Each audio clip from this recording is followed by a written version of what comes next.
If you're watching this video, then there are high chances that you are a creative business owner. But I'll tell you right now, there are even higher chances that you're a frustrated business owner. And if I'm reading your mail right now, then you need to keep watching this video.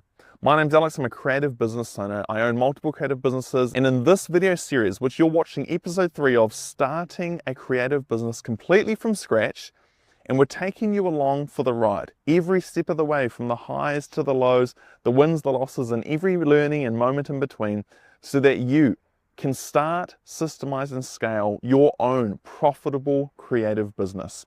To have a business that actually is a joy to both grow and own.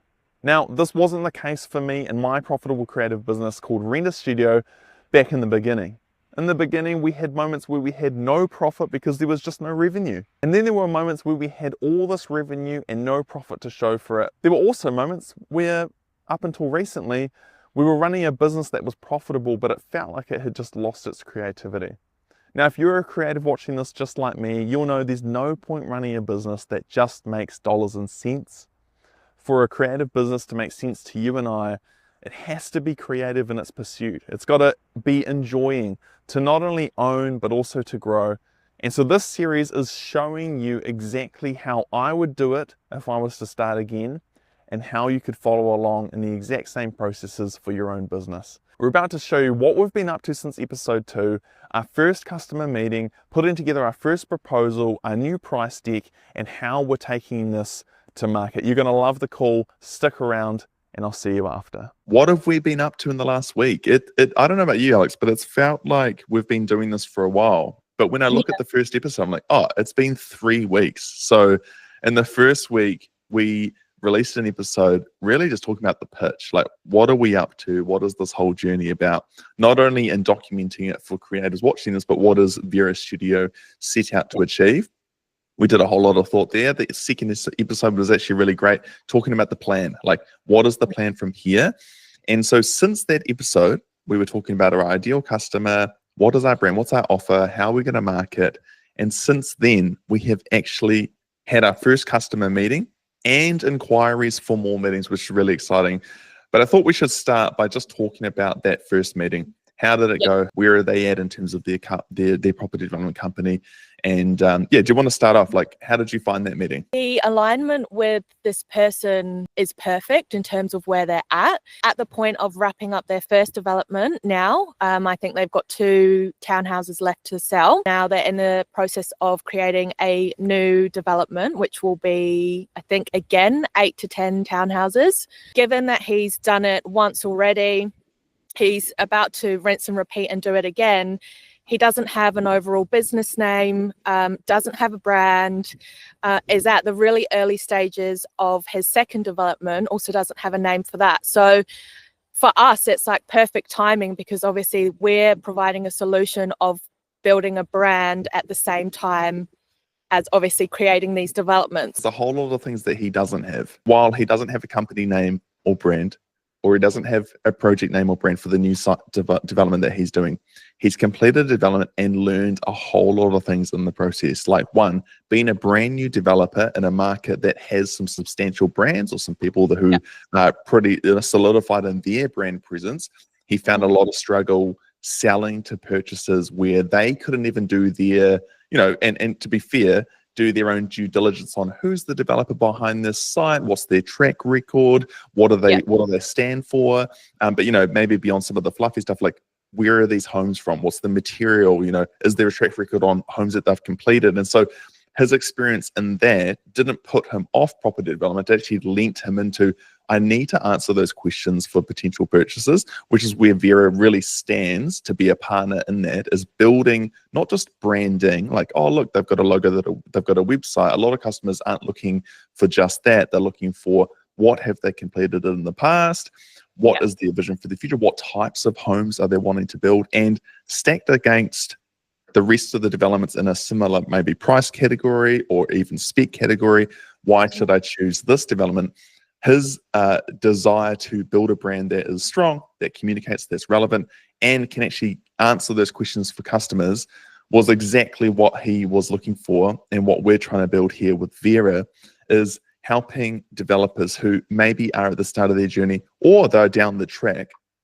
But as long as they are ambitious in what they're wanting to build and achieve, that's what Vera is here to do, to actually help them bridge the gap between other players in the market, other stock in the market, and their developments, and helping customers find and choose them as the preferred developer of choice. And so I think the call was actually just super exciting, because what he was desiring was what we are trying to deliver with Vera Studio, is not just giving people branding, but helping people build a brand and tell a story that communicates to purchasers confidence, like that this development is something to place their confidence and place their hard-earned cash into.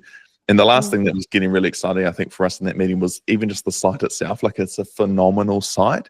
It's got palm trees on site. And so he's sort of thinking, could we involve that in the marketing and the branding, maybe even the naming? Had our first customer meeting.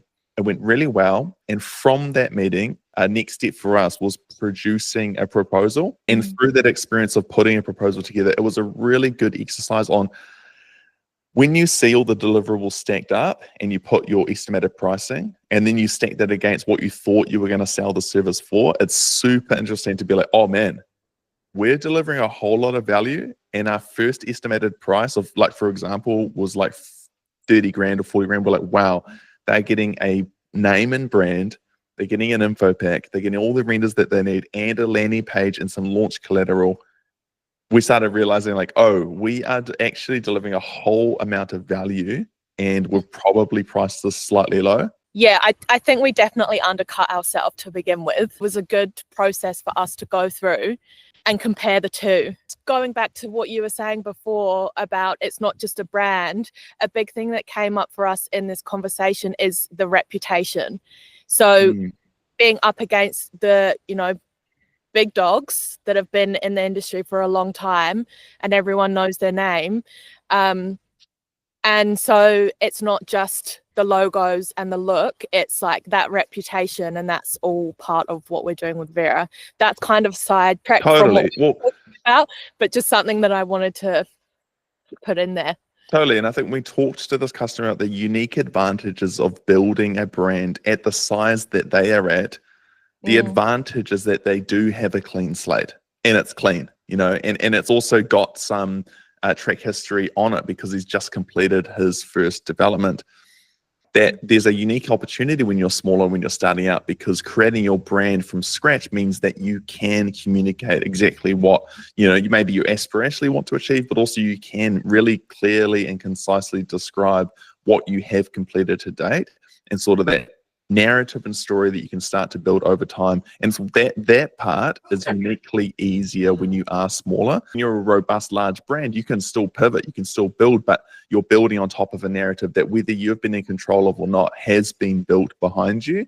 And so we're like really excited in Vera to help companies of that scale as well, but also uniquely for property developers that are on their first, second, third, fifth project, to help them really craft that story, because we've seen it with the quote unquote big dogs. Over time, you do build a reputation, you do build a brand, you do build collection of values when people think of your brand. And so we're helping him start from scratch, so that 5 projects, 10 projects, 20 projects time, he's built and layered this brand story, this brand narrative, that he's someone to trust, that he's someone that you can invest in. What we did is we then sent the proposal. Now, building that proposal was a really great exercise, like we're saying, on stacking what you want to deliver, seeing what you thought you'd sell it for, and realizing how much value is actually in that deliverable, and try not to sell yourself short. The danger would be trying to purely compete on price because of the fact that it's all inclusive in one package. Now, the danger of including multiple services into one package is that you feel like, because they're paying one invoice, the larger that number is on the invoice can even feel scary for the service provider like us. But as you break it down, you realize the value in our service isn't just that you're going to get a brand new brand, that you're going to get a set of renders that are outstanding, that you're going to get an info pack that has everything your customers need, and you're going to get a landing page that you can drive traffic through. Even within that, it's realizing that that's not just the value. The value is that it's all in one house. Yeah. That they can come to one source of truth, one point of contact, that Mhm. instead of paying for these services and having to manage those parties across the board, you're going to be able to work with one team. I Yeah. think that in itself is a massive piece of value to make a property developer's life easier. One point of contact is a huge amount of value. And that's what we're going to wrap into Vera, is it's not just about the deliverables, it's going to be the way and the people that it's delivered by. Time is money, right? And particularly for developers who are so busy already, and like you said, have hundreds of emails in their inbox. So how can we remove the fluff, like we've said in many episodes Totally. before? We just want it, like, we need to make it easy and provide top quality. That's, you know, two really high values for us. As your property development grows, we want your life to become easier and not harder. Big Yeah. promise. We're not going to save the world for you. But in the world that we are involved in your marketing, in your launch, and you're going to market, and your brand story that you're building over time, we want that to become easier over time and not harder, because you need to focus on developing homes. We will help you to develop your brand. Most creators sell themselves short because they've got an echo chamber in their mind of going, oh, I don't know, maybe it's too much, maybe it's like too much value, maybe it's not enough value, maybe like to justify this 10 grand website, I should just like throw in like free video or free animate. No, that's kind of that can be a massive trap for creatives trying to overload and bloat their offer. And 1 month into delivery, a week into delivery, you start realizing, oh man, I've sold myself short. I've promised the world and I'm charging nothing. So what we're wanting to do here in Vera is actually just remind ourselves the value is not even of what we perceive it to be. Our value in Vera Studio is really determined by the benefit to the customer, like the benefit to a property developer, knowing that they can build a brand of confidence, that it's easier, not harder, and that they can stand out against the rest of the market. That is massive value. And so it's reminding ourselves of that when we're doing proposals, when we're doing what we're going to talk about next, like marketing, is that we're not selling ourselves short, because there's actually so much value in what we're providing. We are really open to feedback and we want feedback. So like this first project that we're going to be doing, like, give us as much feedback as you want and as you can, because we want to continue to improve this every single time. One of the biggest traps in running a creative business is that you can buy your profit back by increasing your revenue, which is done by increasing your price, which is a trap, because the true way, the best form to buy back profitability in a creative business is through efficiency and productivity. Like the way you deliver a service will buy you way more profit than how much you charge for that service. Because let's say you're designing a website for someone for like $10,000, let's just say, and it takes you 40 hours, right? And you think, oh, if I make it cost more, if I charge now $20,000, I'll make another $10,000 profit. But if you're delivering that website in a way that's inefficient, you will just increase your inefficiencies, and it'll probably end up taking 60 hours because now you feel the pressure of delivering a high value service. The best way to actually buy profit back in your creative business is to become more efficient, which is super important, because Vera is going to grow to a level where Alex won't be able to do all the design. And so we're going to do the best thing ever, which is build a team. And if you don't answer and nail those efficiencies in the beginning, then we're just going to end up hiring a team that's going to become a profit drainer and not a profit gainer, which is built through efficiency, productivity, systems, and all that kind of stuff. No customer is going to complain that you did it faster, right? No customer, like, that's, if anything, that's more valuable to them. Well, what's next? Like, we've had a customer meeting, we're clear on what we're delivering, we've had feedback that aligns with an ideal customer on what we're delivering is what they're desiring. And so now it's about finding more of those ideal customers. The trap is that we add all these friction steps, like, oh, we need to build a really robust website, or we can't talk to customers until we've got lots of case studies. Well, actually, all of that's a myth. Our best return on our time right now will be putting together our guide. So we've developed a proposal, but putting that into a really simple like price guide with a basic process is going to be a really great asset for us to go and win conversations. And so that's next for us in this Vera journey, is completing our price guide, which Alex is doing work on. We've also got some content and like mock-ups for our studio and our work as well. If you're a creative business owner, you can follow exactly what we're about to do. We're about to shake the tree. Go to our email list, go to our social networks, go to our physical networks, like who do we know? And with our price guide and some of our content, start to shake the tree and see what fruit drops.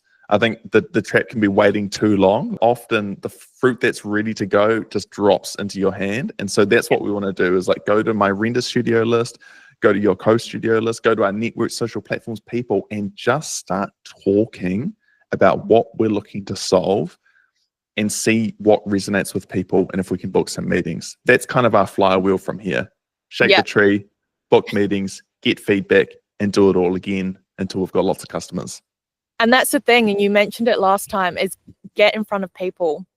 You know, you just gotta, it's awareness. Like, we've got a problem that we can solve, so we need to go out there and find the people that have the problem and that need the solution.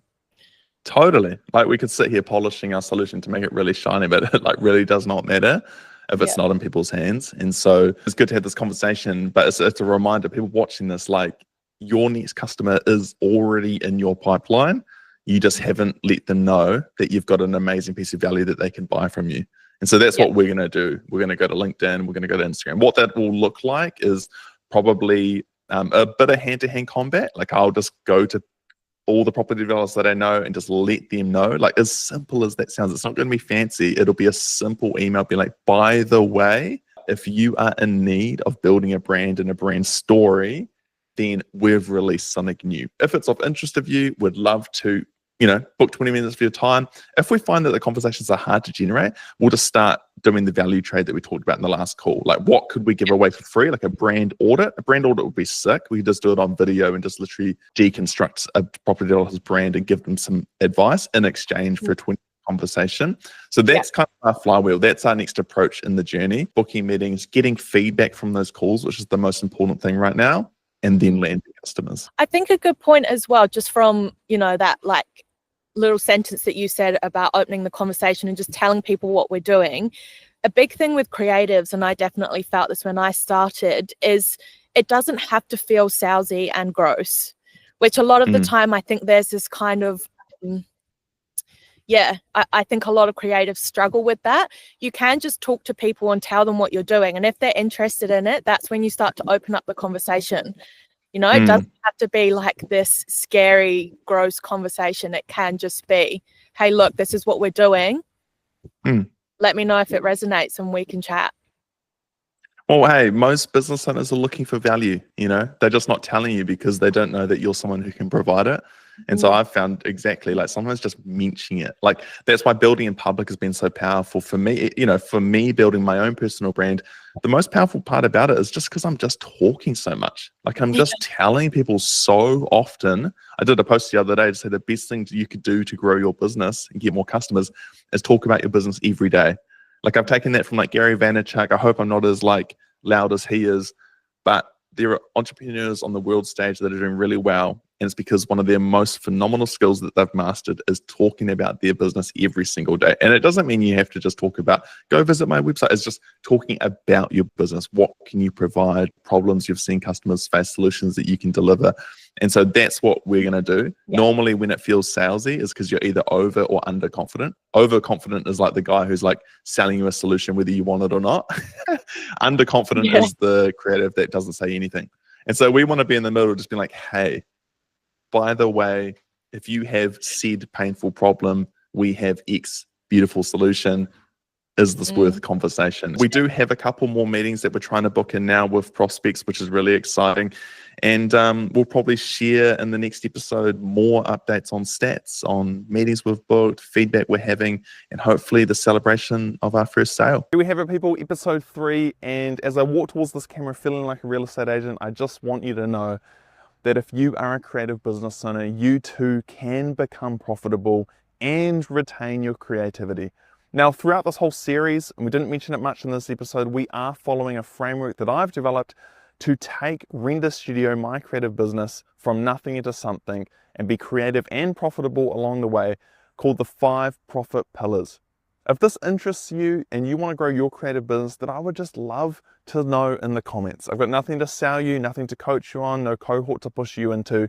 I might do in the future, but for right now, I want to know who's watching these videos. Are you a creative? Are you profitable? Are you frustrated? Or are you desiring a reality that we've sort of talked about in this video?